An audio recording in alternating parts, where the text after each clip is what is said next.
Hello student, welcome to our YouTube channel Bombo education. আমি তোমাদের সাথে রয়েছি মৌ ম্যাম।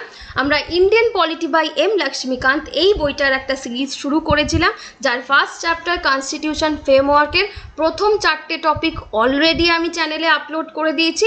আজকে আমরা পড়বো topic 5, union and it's territory. আমরা কনস্টিটিউশনের প্রথম 4টে টপিকে কি পড়ে এসেছি? প্রথম 4টে টপিকে আমরা পড়ে এসেছি ফার্স্ট, আমাদের কনস্টিটিউশনের পেছনে কি হিস্টোরিক্যাল ব্যাকগ্রাউন্ড রয়েছে। সেকেন্ড, আমরা পড়ে এসেছি আমাদের কনস্টিটিউশনটা কিভাবে তৈরি হলো। থার্ড, আমরা পড়েছি এই কনস্টিটিউশনের কী সেলিয়েন্ট ফিচার মানে লক্ষণীয় বিষয়গুলো রয়েছে। আর ফোর্থ, আমরা কনস্টিটিউশনের প্রিঅ্যাম্বলও পড়ে এসেছি। আমরা এবার টপিক 5-এ পড়ব। এই যে ইন্ডিয়াটা আমরা পেলাম, এবার এই ইন্ডিয়ার টেরিটরিগুলো, ইন্ডিয়ার যে এরিয়াগুলো, এই এরিয়াগুলোর সাথে এবার আমরা কি করে ডিল করব। তো চলো স্টার্ট করা যাক আজকের session. Union and it's territory, এই জায়গাগুলো আমাদের কনস্টিটিউশনের পার্ট 1 আর্টিকেল 1 থেকে 4 পর্যন্ত এই যে জায়গাটা রয়েছে, এই জায়গায় পুরোপুরি কভার করে দেওয়া রয়েছে যে ইন্ডিয়ার টেরিটরিগুলোর সাথে, ইন্ডিয়ার এরিয়াগুলোর সাথে আমরা কিভাবে ডিল করব। ওকে, তো আর্টিকেল 1 থেকে 4 পর্যন্ত আমাদের পড়তে হবে যে কিভাবে এই ইন্ডিয়ান এরিয়াগুলো, ইন্ডিয়ান টেরিটরিগুলোর সাথে আমরা ডিল করব। ঠিক আছে, তো ফার্স্ট আমরা চলে আসি আর্টিকেল 1। আর্টিকেল 1-এ কি বলছে? আর্টিকেল 1-এ বলছে, ওকে, আর্টিকেল 1-এ কি বলছে? আর্টিকেল 1-এ বলছে যে ইন্ডিয়া দ্যাট ইজ ভারত। দুটো নাম কেন লিখেছে? দুটো নাম তো একই জিনিস, ইন্ডিয়াও একই, ভারতও একই।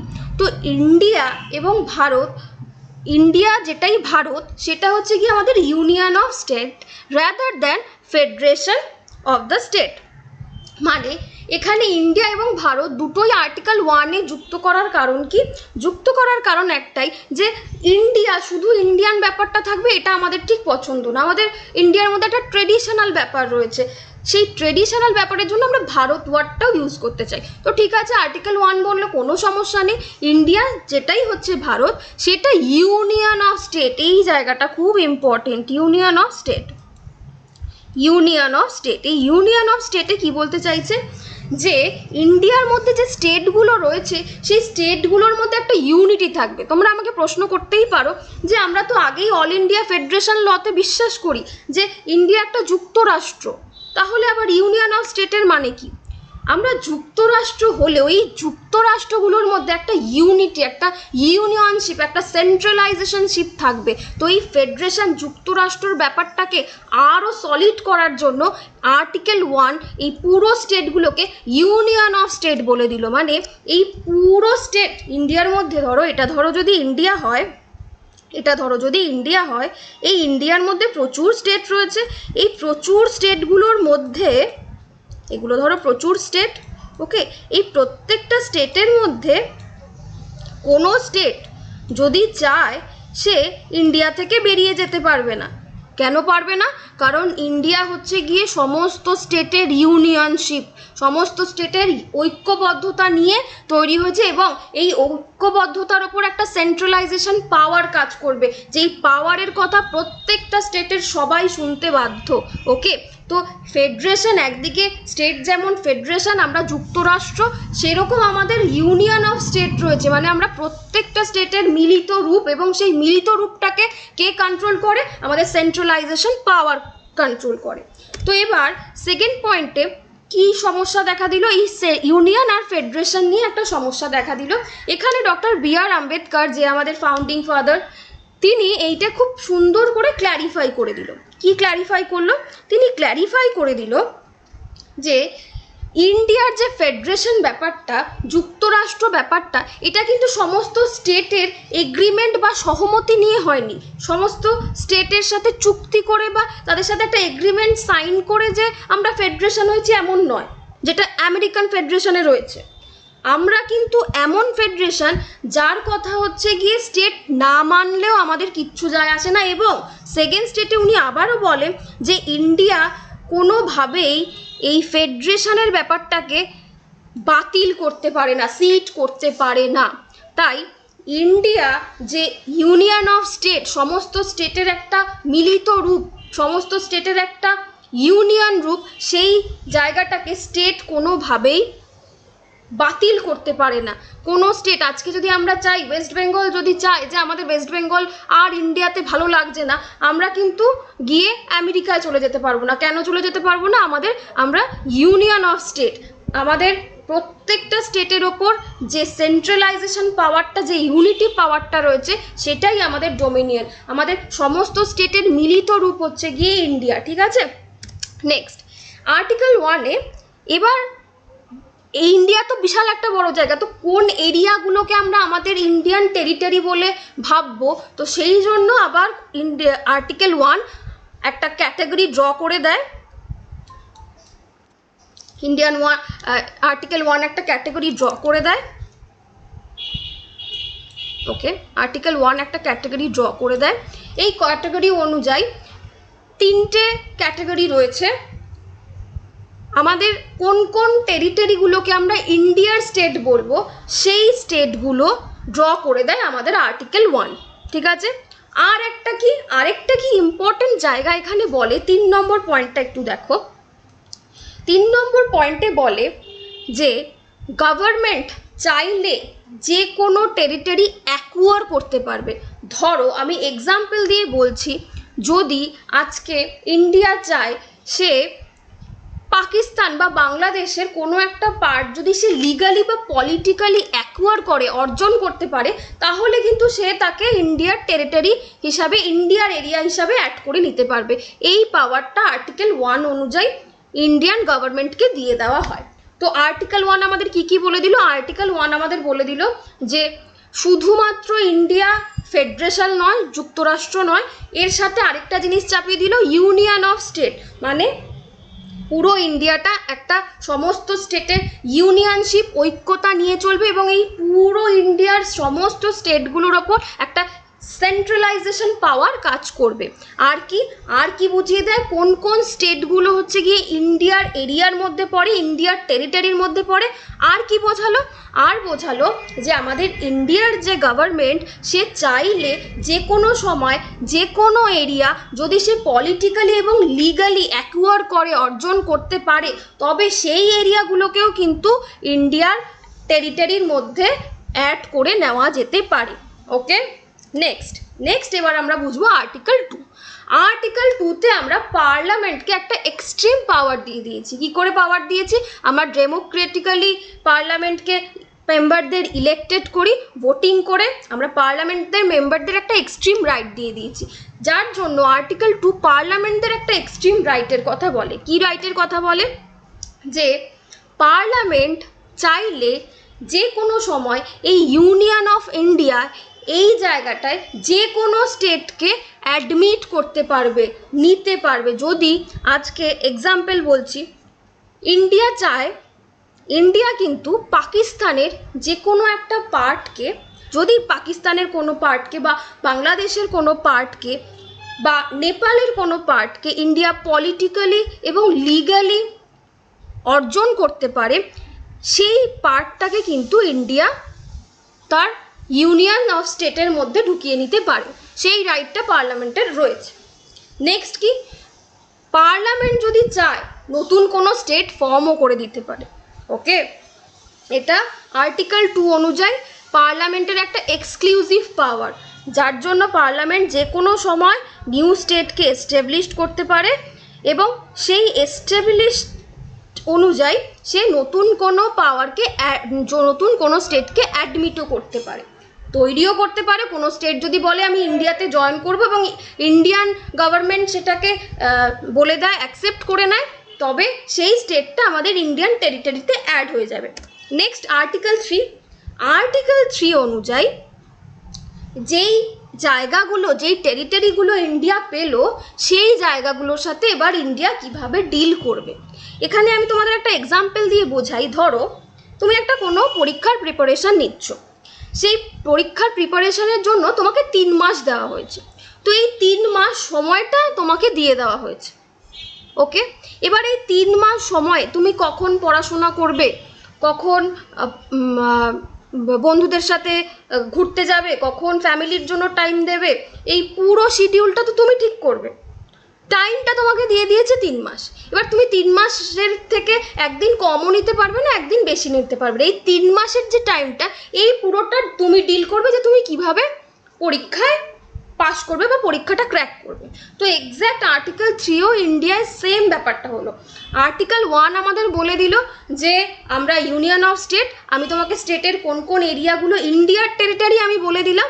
সেকেন্ড পার্টে আমরা বলে দিলাম যে এই ইন্ডিয়ার টেরিটরির মধ্যে কিন্তু দুটো ব্যাপার থাকবে, যেটা পার্লামেন্টের এক্সট্রিম রাইট অনুযায়ী রয়েছে, যে পার্লামেন্ট যে কোনো সময় কোনো একটা স্টেটকে, কোনো একটা জায়গাকে ইন্ডিয়ার টেরিটরিতে অ্যাড করে দিতে পারে, আবার যে কোনো সময় নতুন কোনো স্টেট ফর্মও করে দিতে পারে।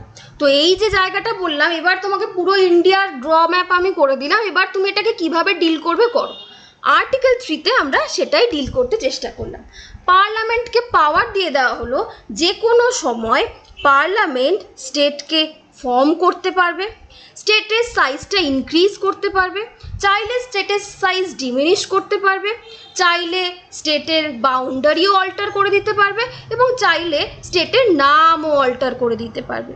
যেমন, আচ্ছা এইটাকে খুব ইম্পর্টেন্টভাবে যদি মনে রাখতে চাও, ফিদা, দেখো প্রত্যেকটা ওয়ার্ডের ফার্স্ট লেটারটা ইউজ করে এইটা করা হয়েছে। ওকে, ফিদা, ঠিক আছে। ফিদা ওয়ার্ডটা তোমাদের কাছে খুব ইম্পর্টেন্টভাবে মনে থাকবে, কারণ এই বয়সে কারোর প্রতি ফিদা হওয়ার ধর্ম আমাদের ন্যাচারাল। ওকে, তো আশা করি এটা খুব ইম্পর্টেন্ট, খুব ভালোভাবেই মনে থাকবে। তো মনে রেখো, এই ফিদাটার আরেকটা মানেও রয়েছে, সেটা হচ্ছে আর্টিকেল 3 এর এটা একটা কিওয়ার্ড, ঠিক আছে। তো যাই হোক, ফিদার ব্যাপারটায় কি বলি, যে স্টেট চাইলে, পার্লামেন্ট চাইলে যে কোনো সময় নতুন স্টেট ফর্ম করতে পারবে, স্টেটের যে সাইজটা সেটাকে ইনক্রিজ করতে পারবে। ধরো মনে হলো যে আমাদের ওয়েস্ট বেঙ্গলের সাইজটা খুব কম, আমরা কিছুটা পার্ট উড়িষ্যার থেকে নিয়ে নেব, করতে পারে। ধরো মনে হলো যে রাজস্থান খুব বড় এরিয়া হয়ে গেছে, এত বড় দরকার নেই, ওর জায়গাটা আমি একটু কেটে ছোট করে দিই, করতে পারে। ধরো মনে হলো যে পাশাপাশি দুটো জায়গা রয়েছে, ঝাড়খণ্ড বিহার, এই দুটো জায়গার যে বাউন্ডারিটা রয়েছে সেই বাউন্ডারিটা অল্টার করে দিই, বেশি কম করে দিই, করতে পারে। চাইলে কোনো একটা স্টেটের নাম, ওয়েস্ট বেঙ্গলের নাম আজকে পাল্টে অন্য কিছুও দিয়ে দিতে পারে। এই সমস্ত ক্ষমতা আর্টিকেল 3 অনুযায়ী পার্লামেন্টকে দিয়ে দেওয়া হয়েছে। নেক্সট কি, এই আর্টিকেল 3টার আবার একটা ব্যাপার রয়েছে। আর্টিকেল 3টা কিন্তু দুটো কন্ডিশন মেনে চলবে। কি কন্ডিশন? আর্টিকেল 3তে যে কোনো রকম ল পার্লামেন্ট পাস করার আগে কিন্তু প্রেসিডেন্টের রেকমেন্ডেশন লাগবে, ঠিক আছে, প্রেসিডেন্টের রেকমেন্ডেশন লাগবে। প্রেসিডেন্ট আবার কি করবে, প্রেসিডেন্ট খুব দয়ালু মানুষ, তিনি বলবে যে আমি একাই সব ডিসিশন নেব, এমন তো হয় না, আমি একটুখানি স্টেট লেজিসলেটরের পরামর্শ নিয়ে নেব, স্টেটের যে লেজিসলেটর রয়েছে তারও একটু কনসার্ন নিয়ে নেব, সে কি বলছে আমি শুনে নিই। কিন্তু এই শোনার একটা নির্দিষ্ট পিরিয়ড আমি বেঁধে দেবো, এই পিরিয়ডের মধ্যে যদি সে আমায় কোনো পরামর্শ দিতে চায় আমি শুনবো, কিন্তু অ্যাকসেপ্ট করবো কি অ্যাকসেপ্ট করবো না সেটা সম্পূর্ণ আমার ব্যাপার, ঠিক আছে। তো এইখানে আর্টিকেল 3তে দুটো কন্ডিশন, একটা কন্ডিশন এর মেইন রেকমেন্ডেশন, কোনো বিল পাস করার আগে প্রেসিডেন্টের রেকমেন্ডেশন লাগবে। সেকেন্ড কি, সেকেন্ড লাগবে হচ্ছে কি প্রেসিডেন্ট চাইলে একটা নির্দিষ্ট পিরিয়ডের জন্য স্টেট লেজিসলেটিভের কনসার্ন নিতে পারবে, কিন্তু সেই কনসার্ন অনুযায়ী তিনি সেটা শুনবে কি শুনবে না সেটা আবার সম্পূর্ণ তার ব্যাপার। তো এখানে খুব ইম্পর্টেন্ট জায়গা আমরা একটা বুঝতে পারলাম যে পার্লামেন্ট কিন্তু আমাদের ইন্ডিয়ার ম্যাপটাকে পলিটিক্যালি রিড্র করতে পারে। আমরা ইন্ডিয়ার যে ম্যাপটা দেখে অভ্যস্ত, সেই ম্যাপটা ইন্ডিয়ান পার্লামেন্ট প্রেসিডেন্টের কনসার্ন নিয়ে চাইলে পলিটিক্যালি নতুন করে তৈরি করতে পারে। তো এবার থেকে যখন ভোটিং করবে, পার্লামেন্টের মেম্বার সিলেক্ট করবে, খুব চিন্তা ভাবনা করে সিলেক্ট করো, কারণ যে পরিচিত ম্যাপটার সাথে তুমি, ইন্ডিয়ার পরিচিত ম্যাপটার সাথে তুমি অভ্যস্ত, সেটা কিন্তু চাইলেই পার্লামেন্ট রিড্র করে দিতে পারে পলিটিক্যালি। ওকে, নেক্সট আর কি হলো, আর হচ্ছে গিয়ে এখান থেকে আরেকটা জিনিস আমরা জানলাম যে আমাদের ইউনিয়ন অফ গভর্নমেন্ট চাইলে যে কোনো একটা স্টেটকে ডেস্ট্রয় করে দিতে পারে, কিন্তু কোনো স্টেট চাইলে ইউনিয়নকে ডেস্ট্রয় করতে পারবে না। উল্টো দিকে এটা কিন্তু আমাদের আমেরিকান ফেডারেশন গভর্নমেন্ট এইটা কিন্তু বিশ্বাস করে না। আমেরিকান ফেডারেশন গভর্নমেন্টে ইউনিয়নটাও হচ্ছে গিয়ে ইনডেস্ট্রাকটিভ এবং স্টেটটাও হচ্ছে গিয়ে ইনডেস্ট্রাকটিভ, মানে ইউনিয়নকেও ইনডেস্ট্রাক্টিবল মানে হচ্ছে গিয়ে ইনডেস্ট্রাক্টিবল মানে হচ্ছে গিয়ে আমরা অবিনশ্বর, এটাকে আমরা কোনোভাবে ভাঙতে পারবো না। স্টেটের কোনো রুলও যেমন আমরা ভাঙতে পারবো না, ইউনিয়নের কোনো রুলও, সেন্ট্রাল কোনো রুলও আমরা ভাঙতে পারবো না। এটা হচ্ছে আমেরিকান ফেডারেশন গভর্নমেন্ট বিশ্বাস করে, কিন্তু ইন্ডিয়ান গভর্নমেন্ট এটা বিশ্বাস করে না। ইন্ডিয়ান গভর্নমেন্ট বিশ্বাস করে যে ইউনিয়নই হচ্ছে গিয়ে সব, পুরো স্টেটটা চালায় হচ্ছে গিয়ে ইউনিয়ন, কারণ পুরো স্টেটের আমরা মিলিত রূপ আর্টিকেল 1 অনুযায়ী পড়ে এসেছি যে ইউনিয়নই সব কিছু হ্যান্ডেল করবে। তো সেখানে ইউনিয়ন যদি কিছু, সেন্ট্রাল যদি কিছু ডিসাইড করে, স্টেট সেটা মানতে বাধ্য। স্টেট যদি ইউনিয়ন চাইলে বা সেন্ট্রাল চাইলে যে কোনো সময় যে কোনো স্টেটকে বলে দিতে পারে এই স্টেটটার আমার আর দরকার নেই, আমি দুটো মিলিয়ে একটা স্টেটই বানিয়ে দিচ্ছি। তো সেখানে স্টেটের কোনো কিছু বলার নেই, যে কোনো সময় এটা হতেই পারে। ওকে, নেক্সট এবার আসছে সেই বিখ্যাত ঘটনা যার জন্য আমাদের ইউনিয়ন টেরিটরির একটা খুব ইম্পর্ট্যান্ট চেঞ্জেস হয়। তো আমি আগের যে সেশনগুলো নিয়েছি সেখানে বারবার বেরুবাড়ি কেসটা এসছে, আমি তোমাদের বারবার বলেছি যে আমি অন্য একটা ভিডিওতে এটা নিয়ে ডিটেলে বলবো। তো আজকের এই ভিডিওটায় আমি বেরুবাড়ি কেস 1960টা নিয়ে একটু ডিটেলে বলবো। তোমাদের এখানে আবার একটু আগের পড়াগুলোকে রিভাইজ করতে হবে। কি করতে হবে? ফার্স্ট আমাদের ক্রিপস মিশন এসে আমাদের কি বললো, মন দিয়ে একটু গল্পটা শোনো, ঠিক আছে? এই জায়গাটা খুব ইম্পর্টেন্ট। আমাদের ক্রিপস মিশন আসলো, ক্রিপস মিশন এসে কি বললো? ক্রিপস মিশন এসে বললো যে আমি আপনাদের ইন্ডিয়ানদের ওন কনস্টিটিউশন দিতে চাই। কংগ্রেস এবং মুসলিম লীগ দুজনেই অ্যাকসেপ্ট করুন যে আপনারা একই ডমিনিয়ন চান, কিন্তু মুসলিম লীগের তরফ থেকে জিন্না রাজি হলো না, ক্রিপস মিশন চলে গেল। নেক্সট আবার সেকেন্ড ক্যাবিনেট মিশন আসে 1946-এ। সেকেন্ড ক্যাবিনেট মিশন এসেও সেম দাবি করে, কিন্তু সেইবার দুজনেই কোনোভাবে রাজি হয়ে যায়, মুসলিম লীগের তরফ থেকে জিন্নাও রাজি হয়ে যায়, কিন্তু যখন কনস্টিটিউশন অ্যাসেম্বলির মিটিং হয় সেই রেজাল্ট দেখে ওনার পছন্দ হয় না, উনি চলে যান। আবার 3rd জুন 1947-এ মাউন্ট ব্যাটেন আসে। এবার মাউন্ট ব্যাটেন এসে সেই বিখ্যাত মিরাকেলটা করে দিল। জিন্না যে পাকিস্তানের দাবি করলো সেই দাবিটা মাউন্ট ব্যাটেন অ্যাকসেপ্ট করে নিল, যেটাকে আমরা মাউন্ট ব্যাটেন প্ল্যান বা 3rd of June প্ল্যান বলি। যদি এই জায়গাটা বুঝতে কারো অসুবিধা হয়, ডিটেলে বুঝতে চাও, প্লিজ আমার আগের ভিডিওগুলো দেখে এসো, আশা করি ক্লিয়ার হয়ে যাবে। ওকে, তো কি হলো? 3rd of June প্ল্যান হলো, মাউন্ট ব্যাটেন এসে জিন্নার ডিমান্ডটা অ্যাকসেপ্ট করে নিল। এবার কি হলো? এবার ব্রিটিশরা ফার্স্ট টাইম ইন্ডিয়া আর পাকিস্তানের সেপারেশনটাকে অ্যাকসেপ্ট করে নিল। এবার ভেবে দেখো, সেই সময় ইন্ডিয়ার সাইজটা হিউজ সাইজ ছিল। ওকে, সেই হিউজ সাইজের ইন্ডিয়া ডিভাইড করে দিতে হবে পাকিস্তানকে। এবার ভেবে দেখো, এই যে বিশাল ইন্ডিয়া, সেই ইন্ডিয়ার মধ্যে পাকিস্তানের মধ্যে হিন্দু মুসলিম দুজনেই ঢুকে আছে। তো কোন এরিয়াগুলোকে, কোন জায়গাগুলোকে বা কোন সিটিজেনগুলোকে আমরা পাকিস্তানে পাঠাবো, সেটাও তো একটা হিউজ চিন্তার ব্যাপার। তো তখন ভাবা হলো যে মুসলিম ডমিনিয়েন্ট যে পার্টগুলো রয়েছে, যারা মুসলিম ছাড়া আর কিছু বোঝে না, মুসলিমের সব কিছুকেই অ্যাকসেপ্ট করে, তো মুসলিম ডমিনিয়েন্ট পার্টগুলোকে আমরা পাকিস্তানে পাঠিয়ে দেব, ঠিক আছে? বাকি পার্টটা আমাদের ইন্ডিয়ায় থেকে যেতে পারে। এবার এইভাবে তো আমরা মৌখিকভাবে কিছু বলে দিতে পারি না। তো এই যে পুরো ইন্ডিয়াটা,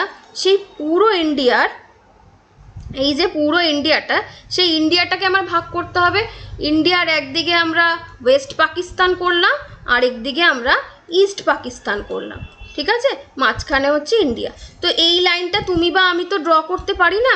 এই লাইনটা ড্র করার জন্য কার কাছে যাওয়া হলো? বাউন্ডারি কমিশনের কাছে যাওয়া হলো। এই বাউন্ডারি কমিশনের যে হেড স্যার র্যাটক্লিফ, সেই র্যাটক্লিফ এসে কি করলো? এই র্যাটক্লিফ কিন্তু একজন লয়ার ছিল, তার ইন্ডিয়ান জিওগ্রাফি সম্পর্কে খুব একটা জানা ছিল না, তাই র্যাটক্লিফ একটা লাইন ড্র করে বলল যে এই জায়গাগুলো এবার পাকিস্তানের এরিয়া আর এই জায়গাগুলো এবার ইন্ডিয়ার এরিয়া। ওকে, তো ইনি এই যে লাইনটা ড্র করলো এটাকে র্যাটক্লিফ লাইন বা র্যাটক্লিফ অ্যাওয়ার্ড বলে। এইটা কবে করলো? এটা 12ই আগস্ট 1947-এ উনি করে দিয়ে চলে গেল। কেন এত তাড়াতাড়ি করলো? কারণ 15ই আগস্ট 1947 তো আমাদের সেপারেট করে দিতে হবে, আমরা তো সেপারেট ডমিনিয়ন পেয়ে গেছি। 15ই আগস্টের পর তো আর উনি এই ড্রটা করতে পারবে না, তো খুব তাড়াতাড়ি করে 12ই আগস্ট 1947-এই উনি এই ড্রটা করে দিল। এই যে লাইন ড্র করলো এটাকে আমরা র্যাটক্লিফ লাইন বা র্যাটক্লিফ অ্যাওয়ার্ড বলি। ওকে, এবার যেই ঘটনাটা ঘটলো 1947-এ আমরা 15 অগস্ট আমরা স্বাধীন হয়ে গেছি, পাকিস্তানের মতো ওন কনস্টিটিউশনের দিকে ইন্ডিপেন্ডেন্ট হয়ে হাঁটছে, ইন্ডিয়ার মতো যাচ্ছে। 1952-তে আবার সমস্যা দেখা দিল। কি সমস্যা দেখা দিল? পাকিস্তান ইন্ডিয়ার এগেনস্টে একটা অফিসিয়াল অভিযোগ দায়ের করলো। কি অভিযোগ? যে এই যে ইন্ডিয়া এই ইন্ডিয়ার এই দিকটা হচ্ছে ওয়েস্ট পাকিস্তান, এই দিকটা হচ্ছে ইস্ট পাকিস্তান, ঠিক আছে? তো ইস্ট পাকিস্তান এই জায়গাটা কিন্তু এখন আমাদের বাংলাদেশ, ঠিক আছে? তো এই হচ্ছে ইন্ডিয়া। তো ইস্ট পাকিস্তানের সাথে ইন্ডিয়ার যে রিজিয়ানটা একদম লেগে আছে, সেটা কি রিজিয়ান? সেটা ওয়েস্ট বেঙ্গল। তো এই ওয়েস্ট বেঙ্গল আর ইস্ট পাকিস্তান এই দুটো জায়গার মাঝখানে একটা রিজিয়ান রয়েছে যেটার নাম হচ্ছে বেরুবাড়ি রিজিয়ান। সেই রিজিয়ানটা কিন্তু এই ইস্ট পাকিস্তান আর ওয়েস্ট বেঙ্গল এই দুটোর মধ্যে ঢুকে গেছে। মানে বেরুবাড়ি, এই যে আমি জায়গাটা দেখাচ্ছি, এইখানে একটা জায়গায় বেরুবাড়ি রিজিয়ানটা ঢুকে রয়েছে। সেই বেরুবাড়ি রিজিয়ানটা কাদের? সেই বেরুবাড়ি রিজিয়ানটা হচ্ছে গিয়ে আমাদের পাকিস্তানদের, ঠিক আছে? এবার আরও সমস্যা কখন অ্যারাইজ হলো? বেরুবাড়ি রিজিয়ানের যে নর্থ পার্টটা ছিল, সেই নর্থ পার্টটা ছিল অ্যাকচুয়ালি কাদের? নর্থ পার্টটা ছিল হচ্ছে গিয়ে পাকিস্তানের পার্ট। কিন্তু সেই নর্থ পার্টটা ঢুকে গেছে কোথায়? আমাদের ওয়েস্ট বেঙ্গলের কোন জায়গায় ঢুকে আছে? এই নিউ জলপাইগুড়ি রিজিয়ান, থানা নাম্বার 12, এই জায়গাটায় ঢুকে গেছে আমাদের বেরুবাড়ি রিজিয়ানের নর্থ পার্টটা, যেটা যাওয়ার কথা ছিল পাকিস্তানে, মানে ইস্ট পাকিস্তানে। আবার উল্টো দিকে যে সাউথ পার্টটা ছিল, সেই সাউথ পার্টটা হচ্ছে গিয়ে ইন্ডিয়ার, যেটা কোথায় ঢুকে গেছে? যেটা ঢুকে গেছে ইস্ট পাকিস্তানে। কি সমস্যার ব্যাপার? এবার 1952-তে পাকিস্তান এটার জন্য অফিসিয়াল ক্লেম করলো যে আমাদের জায়গা ফেরত দিন, আমাদের যে এক্সচেঞ্জ হয়ে গেছে আপনাদের সাথে যে জায়গাটা, সেই জায়গাটা এবার আমাদের ফেরত চাই। খুব মুশকিলের ব্যাপার। 1952-তে সেই জন্য নেহেরু গিয়ে পাকিস্তানের প্রাইম মিনিস্টার নূরের সাথে একটা এগ্রিমেন্ট করলো যে এরকম খারাপ ব্যাপার কি করা যায়। তারা বলল যে আমরা, মানে নূর নেহেরু যে এগ্রিমেন্টটা হয়, সেই এগ্রিমেন্টে নেহেরু এবং নূর একটা সেটেলমেন্টে আসে যে ঠিক আছে, আমরা আমাদের রিজিয়ানগুলোকে ছেড়ে দেব। মানে ইন্ডিয়ার যে রিজিয়ানটা পাকিস্তানের মধ্যে ঢুকে গেছে, পাকিস্তান সেটা ছেড়ে দেবে, আর পাকিস্তানের যে রিজিয়ানটা ইন্ডিয়ার মধ্যে ঢুকে গেছে, পাকিস্তান সেটা ছেড়ে দেবে। ওকে, ক্লিয়ার হলো না? আরেকবার বলি। নূর নেহেরু এগ্রিমেন্টে যেই এগ্রিমেন্টটার কথা ধরা হয় যে ইস্ট পাকিস্তানে যে রিজিয়ানটা ওয়েস্ট বেঙ্গলের মধ্যে ঢুকেছিল, ওয়েস্ট বেঙ্গল সেটা ছেড়ে দেবে, আর ওয়েস্ট বেঙ্গলের যে রিজিয়ানটা পাকিস্তানের মধ্যে ঢুকেছিল, পাকিস্তান সেটা ছেড়ে দেবে, ঠিক আছে? তো এবার কি হলো? এই নূর নেহেরু এগ্রিমেন্ট হলো। তো তারা তাদের নিজস্ব যে টেরিটরি, নিজস্ব যে এরিয়াগুলো ছিল, সেই এরিয়াগুলোকে ছেড়ে দিতে রাজি হয়ে গেল। কিন্তু আবার সেই সময়কার যে প্রেসিডেন্ট ডক্টর রাজেন্দ্র প্রসাদ, সে অবজেকশন ক্রিয়েট করলো যে না, হবে না, এইভাবে চলতে পারে না, আমরা এইভাবে কোনো একটা জায়গাকে সিট করে দিতে পারি না, ছেড়ে দিতে পারি না। আমাদের এই যে পরিস্থিতিটা হয়েছে, এর জন্য আমরা সুপ্রিম কোর্টের কাছে যাব বিচার চাইতে, যে কি করা যায়। যখনই আমরা কোনো কিছুর জন্য কনফিউশনে পড়ে যাই, যেটা আমাদের কনস্টিটিউশন থেকেও বের করা যায় না, আমরা সাথে সাথে সুপ্রিম কোর্টের কাছে যাই, কি চাইতে যাই? জাস্টিস চাইতে যাই, যে কি করা যায় এর ওপর, ঠিক আছে? সুপ্রিম কোর্ট ভেবে দেখলো যে আর্টিকেল 3 অনুযায়ী আমরা কোনো একটা টেরিটরিকে কোনো একটা টেরিটরির পারমিশন পাই সেটাকে সেপারেট করার, কিন্তু সেই সেপারেট পার্টটা কখনোই পারমিশন পাই না সেটা আমি কোনো ফরেন কান্ট্রিকে দিয়ে দেব। দেখো কোথায় লেখা আছে এটা, আবার যদি আমি দেখাই। আর্টিকেল 3 অনুযায়ী দেখো, আমরা কোনো একটা জায়গাকে সেপারেট করে দিতে পারি, আমরা আমাদের টেরিটরিটাকে সেপারেট করে দিতে পারি, কিন্তু সেই সেপারেট টেরিটরিটা কিন্তু কোথাও লেখা নেই যেটা আমরা কোনো ফরেন কান্ট্রিকে দিয়ে দিতে পারি। তো আমরা যেই জায়গাটা, যেই পার্টটাকে সেপারেট করে দিতে চাইছি, সেই পার্টটাকে তো সেপারেট করে আমরা ছেড়ে দিচ্ছি না, সেটা আমরা একটা ফরেন কান্ট্রিকে দিয়ে দিচ্ছি, সেটা কনস্টিটিউশনে কোথায় লেখা আছে? তো কনস্টিটিউশনে যেটা লেখা নেই সেটা আমরা করতে পারি না। তো তখন কি করতে হবে? তোমরা খুব ইজিলি আমাকে আনসার দিতে পারো যে এত কিছু কেন করতে যাচ্ছে, জাস্ট এক্সচেঞ্জ করে নিলেই তো হয়। ধরো তোমার কোনো কোচিনে কোনো বন্ধুর সাথে তোমার লক্ষ্মীকান্তের বইটা এক্সচেঞ্জ হয়ে গেছে, তুমি কি বলবে যে একই তো বই আছে ভাই, কি করব, দুজনে তোর কাছে যে আমার বইটা রয়েছে তুই আমার বইটা রেখে দে, আমি তোর বইটা রেখে দিই, একই তো জিনিস, একই তো জায়গা আমরা পাচ্ছি। তো এক্স্যাক্টলি এই জিনিসটাই আমরা করতে চাইছি, এক্সচেঞ্জ অফ টেরিটরি। কিন্তু এই এক্সচেঞ্জ অফ টেরিটরিটা কনস্টিটিউশনে কোথাও লেখা নেই, তাহলে কি করব আমরা? তাহলে তো আমরা সেটা করতে পারি না। কিন্তু কনস্টিটিউশনে যেটা লেখা নেই কিন্তু আমাদের খুব প্রয়োজন, সেটা আমরা অ্যামেন্ডমেন্ট অ্যাক্ট দিয়ে অ্যাড করে দিতে পারি, তো আমাদের প্রবলেম সলভ হয়ে গেল। আমরা 9th কনস্টিটিউশন অ্যামেন্ডমেন্ট অ্যাক্ট 1916 অনুযায়ী আমরা এই এক্সচেঞ্জ অফ টেরিটরি এই ব্যাপারটাকে অ্যাড করে দিলাম। ঠিক আছে, তো এই হচ্ছে গিয়ে বেরুবাড়ি কেসের পুরো ঘটনা। এবার বেরুবাড়ি কেসে আমি ঠিক আগের সেশনেও যেটা বলেছিলাম যে বেরুবাড়ি কেস কিন্তু আমাদের প্রিএমবেলটাকে একটা খুব খারাপ জায়গায় নিয়ে দাঁড় করায়, যে ওরা বলে এই বেরুবাড়ি কেস থেকে যেটা প্রিটেন্ড হয় যে প্রিয়াম্বেল হচ্ছে গিয়ে আমাদের কনস্টিটিউশনের পার্ট না, এটা জাস্ট একটা ইন্ট্রোডাকশন। কেন বলছে? কারণ প্রিয়াম্বেল অনুযায়ী আমি আগের দিনই পড়িয়েছি যে ইন্ডিয়া সভরেন, ইন্ডিয়া অখণ্ড রাজ্য, ইন্ডিয়া কোনো রকম ইন্টারনাল বা এক্সটার্নাল অ্যাফেয়ারকে অ্যাকসেপ্ট করে না।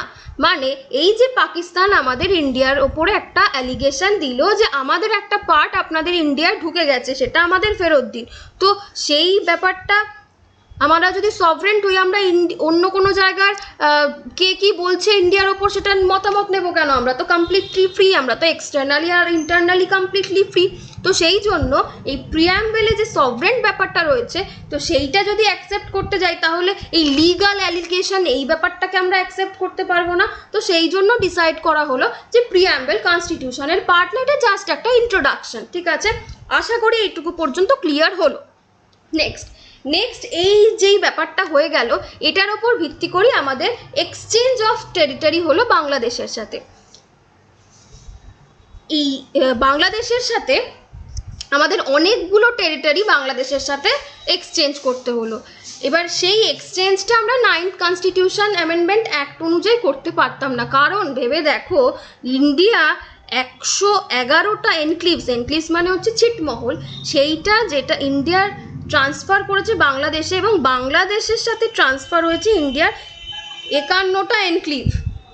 ওকে, তো এই এতগুলো যে এরিয়া ট্রান্সফার হয়েছে, সেই এরিয়াগুলো 9th অ্যামেন্ডমেন্টে পসিবল নয়, তো ওরা আর একটা কনস্টিটিউশন ড্র করলো, অ্যামেন্ডমেন্ট অ্যাক্ট ড্র করলো, যেটা হচ্ছে 100 কনস্টিটিউশন অ্যামেন্ডমেন্ট অ্যাক্ট 2015। ঠিক আছে, কেন করলো? কারণ আমাদের এই ইন্ডিয়ান আর বাংলাদেশের এতগুলো যে এনক্লিভস ছিল সেগুলোকে ট্রান্সফার করার প্রয়োজন হলো। এই জায়গাটাকে আমরা বলবো ল্যান্ড বাউন্ডারি এগ্রিমেন্ট বা LBA। ওকে, নেক্সট হচ্ছে কি evolution of state and union territories. আমাদের এই ইভলিউশন অফ স্টেটের কথা কেন বলছে? ধরো তুমি যখন ক্লাস 4-5-এ পড়তে, তখন তুমি যেভাবে প্রিপারেশন নিতে, মাধ্যমিকে যখন পরীক্ষা দিয়েছো আর একটু বেটার প্রিপারেশন নিয়েছো, তার মানে তুমি আর একটু বেশিক্ষণ পড়াশোনা করছো, তোমার মধ্যে আরেকটু সিরিয়াস ব্যাপার এসছে, তুমি নিজেকে আরেকটু ইভলিউট করে ভালো করেছো। তো স্টেট আর ইউনিয়নের ক্ষেত্রেও ঠিক সেরকম, যত দিন যাচ্ছে আমরা নিজেদেরকে ইন্ডিয়ান স্টেট আর ইউনিয়ন নিজেদেরকে ইভলিউট করে আরও বেটারের দিকে নিয়ে যাচ্ছে, আরও পারফেক্টের দিকে নিয়ে যাচ্ছে। তো এই জন্য union state evolution of Indian state, evolution of state and union territories. তো এই অনুযায়ী কি যখন আমাদের ইন্ডিয়ান ইন্ডিপেন্ডেন্স অ্যাক্ট পাস হলো, তখন কিন্তু আমাদের 3টে জায়গার অপশন দেওয়া হয়, যে আমরা সেপারেট ইন্ডিপেন্ডেন্ট ইন্ডিয়া পেয়েছি, আমরা সেপারেট ইন্ডিপেন্ডেন্ট পাকিস্তান পেয়েছি, আরেকটা কিন্তু খুব ইম্পর্টেন্ট জায়গা পেয়েছি, মনে আছে কিনা জানি না, প্রিন্সলি স্টেট পেয়েছি। এই প্রিন্সলি স্টেটকে আমরা বলেছি তোমরা চাইলে ইন্ডিয়া জয়েন করতে পারো, তোমরা চাইলে পাকিস্তান জয়েন করতে পারো, তোমরা চাইলে ইন্ডিপেন্ডেন্টও থাকতে পারো। তো এবার এই প্রিন্সলি স্টেট সমস্যা শুরু করলো। 552টা প্রিন্সলি স্টেটের মধ্যে 549টা প্রিন্সলি স্টেট ইন্ডিয়া জয়েন করে গেল। 3টে স্টেট হায়দ্রাবাদ, জুনাগড়, কাশ্মীর, এই 3টে প্রিন্সলি স্টেট শুরু করলো সমস্যা। তো এই সমস্যা সমাধানের জন্য কি করতে হবে? এই সমস্যা সমাধানের জন্য 1950-তে একটা টেরিটরি অফ ইন্ডিয়ার স্টেটের ক্লাসিফিকেশন করে দেওয়া হলো, 4টে ক্লাসিফিকেশন করলো, part A, part B, part C আর পার্ট ডি। এই ক্লাসিফিকেশন অনুযায়ী পার্ট এর মধ্যে যারা পড়ে, যে 9টা স্টেট, তারা গভর্নর রুলে চলবে। পার্ট বির মধ্যে যে স্টেটগুলো পড়ে, 9টা স্টেটই পড়ে, সেই 9টা স্টেট প্রিন্সলি স্টেটের কথা শুনবে, উইথ লেজিসলেটারও সেখানে থাকবে। পার্ট সিতে যে স্টেটগুলো পড়বে তারা চিফ কমিশনারের কথা শুনবে, 10টা স্টেট। আর পার্ট বিতে একদম সেপারেটভাবে আন্দামান আর নিকোবরকে কে রাখা হলো। দেখো ঠিক পরের স্লাইডে আমি প্রত্যেকটা স্টেটের একটা আলাদা করে ছবি তোমাদের দেখিয়েছি। এইটা হচ্ছে গিয়ে প্রত্যেকটা ভাগ অনুযায়ী কোন স্টেট কার আন্ডারে পড়ে। এইটা তোমরা চাইলে স্ক্রিনশট তুলতেও পারো, না তুললেও দরকার নেই। আমি এক্স্যাক্ট তোমাদের লক্ষ্মীকান্তের বই থেকে এটা কপি পেস্ট করেছি, তো এটা বই খুললেই তোমরা পেয়ে যাবে, চাইলে স্ক্রিনশট তুলে নিতে পারো, ঠিক আছে। তো এবার কি হলো, 1950-তে যখন এই 4টে ডিফারেন্ট জায়গা তৈরি হলো, 4টে ডিফারেন্ট পার্ট তৈরি করে স্টেটগুলোকে, প্রিন্সলি স্টেটের সমস্যাটাকে সমাধান করার চেষ্টা করা হলো, ঠিক তার একটু আগের দিকে জুন 1948-এ আমাদের একটা নতুন কমিশন ড্র করা হলো এই স্টেটগুলোকে ডিভিশন করার ক্ষেত্রে। সেটা কি ড্র? সেটা হচ্ছে কি লিঙ্গুইস্টিক ড্র, ঠিক আছে, লিঙ্গুইস্টিক ড্র। লিঙ্গুইস্টিক প্রফেশন মানে আমাদের ভাষা অনুযায়ী আমাদের স্টেটগুলোকে ডিফাইন করা হবে। যার ভাষা বাংলা তাকে সেই স্টেটে পাঠিয়ে দাও, যার ভাষা হিন্দু তাকে সেই স্টেটে পাঠিয়ে দাও, যার ভাষা তেলেগু, যার ভাষা মারাঠি, এইভাবে লিঙ্গুইস্টিক ভাষা দিয়ে মানে ল্যাঙ্গুয়েজের ভিত্তিতে আমাদের ডিভিশনটা করা হোক। তো এই ডিভিশনের জন্য আমাদের যে প্রফেশন কমিশনের আমাদের যে চেয়ারম্যান ছিল, সেই সময়কার ধর কমিশনের চেয়ারম্যান এস.কে. ধর, তিনি একটা রিপোর্ট সাবমিট করেন ডিসেম্বর 1948-এ। কিন্তু জওহরলাল নেহেরু, বল্লভভাই প্যাটেল আর পৃথ্বী সীতারামন এই 3জন মিলে যে জেভিপি কমিটিটা তৈরি করে, তারা সলিড অপোজিশন করে। তারা এই রিপোর্টটার এগেনস্টে একটা রিজেকশন দেয়। তারা এই রিজেকশনটা কবে দেয়? এপ্রিল 1949-এ একটা রিজেকশন দেয় যে না, ল্যাঙ্গুয়েজের ভিত্তিতে কোনোভাবেই আমাদের ইন্ডিয়াকে স্টেটকে ডিভিশন করা যাবে না, ইম্পসিবল, এটা খুব খারাপ ব্যাপার হয়ে যাচ্ছে। তো জেভিপি কমিটি এই লিঙ্গুইস্টিক যে ডিভিশনটা, সেটার একটা সলিড অপোজিশন জানায় যে না, এইভাবে ভাগ করা পসিবল না।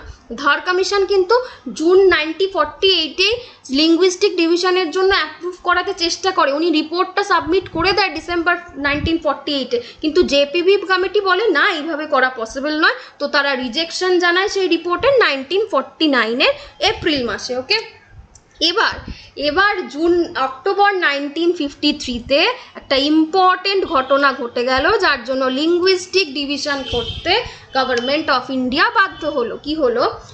অন্ধ্রপ্রদেশ স্টেটটাকে ভাগ করতেই হলো। কেন ভাগ করলাম? কারণ সেখানে তেলেগু ভাষার লোক এত বেশি হয়ে গেছিল যে তাদের সলিড দাবির জন্য তাদেরকে মাদ্রাস স্টেট থেকে ডিভাইড করতেই হলো। শুধু এর পেছনে যে অপোজিশন রয়েছে তা নয়, একটা কংগ্রেসের একজন স্ট্যান্ডিং পার্সন ছিল, সে 56 ডে 56 দিন একটা হাঙ্গার স্ট্রাইক করে এবং মারাও যান। তো তার সাথে সাথেও যে আরও প্রচণ্ড অপোজিশন চলছিল, তো সেই অপোজিশনটাকে রেসপেক্ট জানিয়ে সেই অপোজিশনটাকে অ্যাকসেপ্ট করে নেয় ইন্ডিয়ার গভর্নমেন্ট এবং অন্ধ্রপ্রদেশ স্টেটটাকে সেপারেট করতে বাধ্য হয়। কিসের ভিত্তিতে?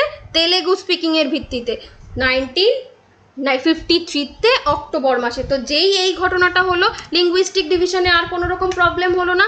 সাথে সাথে কি হলো, ফজল আলী কমিশন চলে আসলো। ফজল আলী কমিশনে কি হলো, স্টেট রেকগনাইজ কমিশনের যে চেয়ারম্যান ফজল আলী, তিনি ল্যাঙ্গুয়েজের বেসিসে রেকগনাইজ করতে চেষ্টা করলো স্টেটকে, তার জন্য রিপোর্ট পাস করলো সেপ্টেম্বর 1955-এ। ঠিক তার পরের বছর স্টেট রেকগনাইজেশন অ্যাক্ট 1956 পাস হলো। সাথে সাথে একটা 7th অ্যামেন্ডমেন্ট অ্যাক্ট চলে আসলো। এই 7th অ্যামেন্ডমেন্ট অ্যাক্ট 1956 অনুযায়ী কি করা হলো, লিঙ্গুইস্টিক ডিভিশন অনুযায়ী স্টেটগুলোকে এবার ডিভাইড করা হলো এবং পার্ট এ বি সি যে পার্টটা পেলাম, সেই এ বি সি পার্ট, এই এ বি পার্টটাকে রাখা হলো, পার্ট সি পার্টটাকে অ্যাবলিশ করে দেওয়া হলো। আবার আমি দেখাচ্ছি যে ডিভিশনটা, পার্ট এটাকে রাখা হলো, পার্ট বিটাকে রাখা হলো, শুধু পার্ট সিটাকে রিজেক্ট করে দেওয়া হলো। ওকে, পার্ট সিটাকে রিজেক্ট করে দেওয়া হলো, যে এরকম কোনো আর দরকার নেই। আমরা এবার ভাষা দিয়ে লিঙ্গুইস্টিক ডিভিশন করব, ল্যাঙ্গুয়েজের বেসিসে আমরা স্টেটগুলোকে রেকগনাইজ করে দেবো। ওকে, তো এইটা হচ্ছে গিয়ে 2019 পর্যন্ত আমাদের স্টেট এবং ইউনিয়ন টেরিটরির ডিভিশন। এইটা আবারও তোমাদের বই থেকে আমি কপি পেস্ট করেছি, তোমরা চাইলে স্ক্রিনশট নিতে পারো, চাইলে বই থেকেও পড়ে নিতে পারো। তো এই হচ্ছে গিয়ে আজকের পুরো গল্পটা। আমরা বুঝলাম যে আমরা যে ইন্ডিয়ার যে টেরিটরিগুলো, যে এরিয়াগুলো আমরা পেলাম, সেই এরিয়াগুলোকে আমরা কিভাবে ডিল করব। কনস্টিটিউশন যে এরিয়াগুলো আমাদের স্টেটের জন্য ড্র করে দিয়েছিল, আমরা চাইলে সেটাকে কিভাবে বাড়াতে কমাতে পারবো, এবং যেইটা আমাদের খুব ইম্পর্টেন্ট দরকারি জায়গা, সেগুলোকে আমরা অ্যামেন্ডমেন্ট অ্যাক্ট অ্যাড করে করে চেঞ্জ করে নেব এবং ফ্লেক্সিবল করে নেব, এবং অ্যাট লাস্ট ইভলিউশন হয়ে আমাদের এই স্টেট 28টা স্টেট আর 9টা ইউনিয়ন টেরিটরিজ হলো। ওকে, তো এই পর্যন্ত আমরা টপিক 5 শেষ করে ফেললাম। নেক্সট দিন আমরা পড়ব সিটিজেনশিপ। তোমাদের যদি এই সেশনটা থেকে মনে হয় সেশনটা ইনফরমেটিভ, তোমাদের পছন্দ হচ্ছে, তোমরা এটার থেকে কিছু শিখতে পারছো, তো অবশ্যই চ্যানেলটাকে সাবস্ক্রাইব করো, বন্ধুদের সাথে শেয়ার করো, এবং আমাকে অবশ্যই কমেন্ট বক্সে জানিও তোমাদের পছন্দ হলো কিনা, তোমরা বুঝতে পেরেছো কিনা। ওকে, তো ততক্ষণের জন্য থ্যাংক ইউ। সবাই ভালো থেকো, সুস্থ থেকো এবং পড়াশোনা করতে থেকো। ওকে, থ্যাংক ইউ।